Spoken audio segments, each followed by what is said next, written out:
Assalamualaikum warahmatullahi wabarakatuh. Perkenalkan, nama saya Dava Putra Permana dengan NIM 34111910104.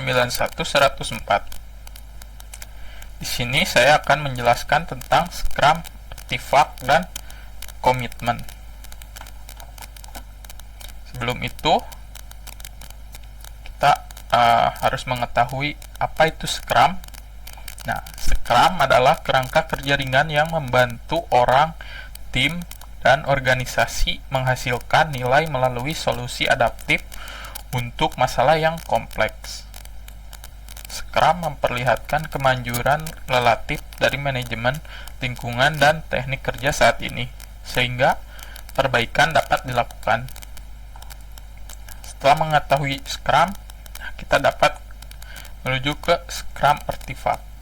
Scrum artifak mewakili pekerjaan atau nilai. Mereka dirancang untuk memaksimalkan transparansi informasi utama. Dengan demikian, setiap orang yang memeriksanya memiliki dasar yang sama untuk adaptasi.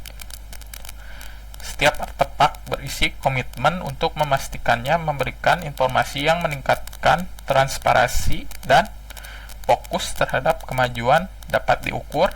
Nah, satu, pada produk backlog itu adalah produk goal. Nah, yang kedua, untuk sprint backlog itu adalah sprint goal. Ketiga, increment itu adalah definition of done.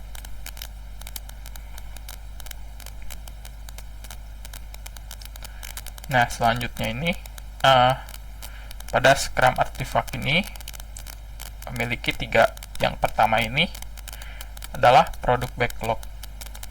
Nah, produk backlog adalah daftar urutan dari segala sesuatu yang diketahui diperlukan dalam produk. Ini adalah satu-satunya sumber persyaratan untuk setiap perubahan yang akan dilakukan pada produk. Produk owner bertanggung jawab atas produk backlog, termasuk konten ketersediaan. Muncul atau tidaknya sebuah item di dalam backlog dan urutan prioritasnya. Selanjutnya ini, kedua adalah sprint backlog.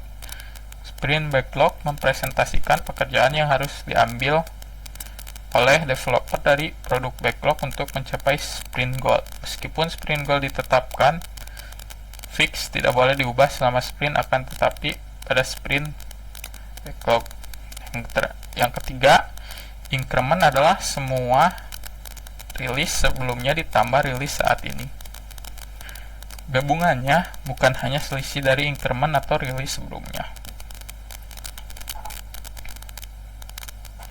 Nah, selanjutnya ini tanda produk backlog mengalami kekacauan.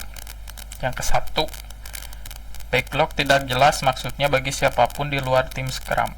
Nah, jadi produk backlog itu di sini yang dibuat itu tidak jelas bagi siapapun di luar tim Scrum itu, bagi stakeholder juga. Nah, yang kedua, backlog terlihat seperti sekumpulan hal acak yang dimasukkan ke dalam sebuah kontainer secara bersamaan. Nah, mungkin yang dimaksud itu hal acak itu dalam backlognya itu mungkin dibuat asal sehingga saat dimasukkan itu secara bersamaan hanya tampil seperti hal acak, jadi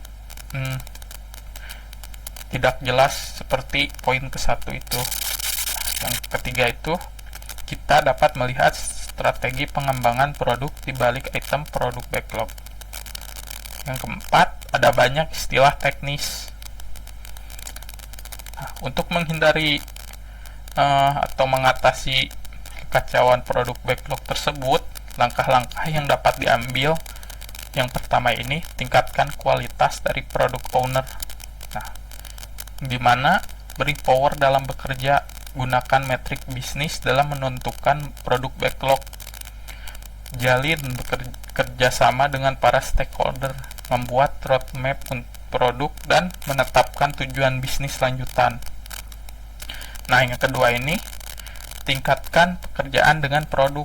Gunakan pembagian tim berdasarkan fitur bukan arsitekturalnya. Ciptakan visi produk. Nah, minimalisir side tracking tim dengan pekerjaan lainnya.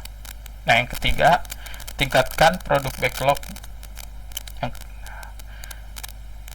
Hubungkan fitur ke tujuan bisnis. Tetapkan 4 atribut setiap produk backlog item, yaitu the order, the business value, the estimate, dan the description. Terakhir, memiliki deskripsi fitur yang jelas.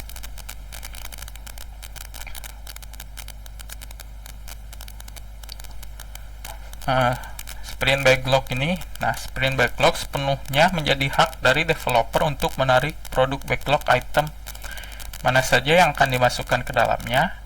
Akan tetapi, mereka diwajibkan untuk memiliki komitmen yang tinggi untuk memenuhi sprint goal. Itu untuk yang pertama. Yang kedua, itu menghadirkan perangkat lunak yang berfungsi, berkualitas tinggi, dan dapat digunakan untuk memenuhi harapan pelanggan dan pengguna. Bekerja hanya pada item produk backlog dengan nilai kualitas tertinggi.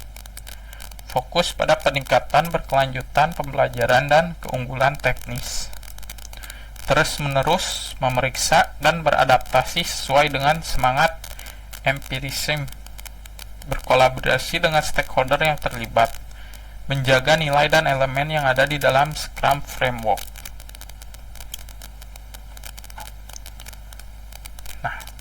Di sini adalah Scrum komitmennya. Yang ke-1 itu produk goal.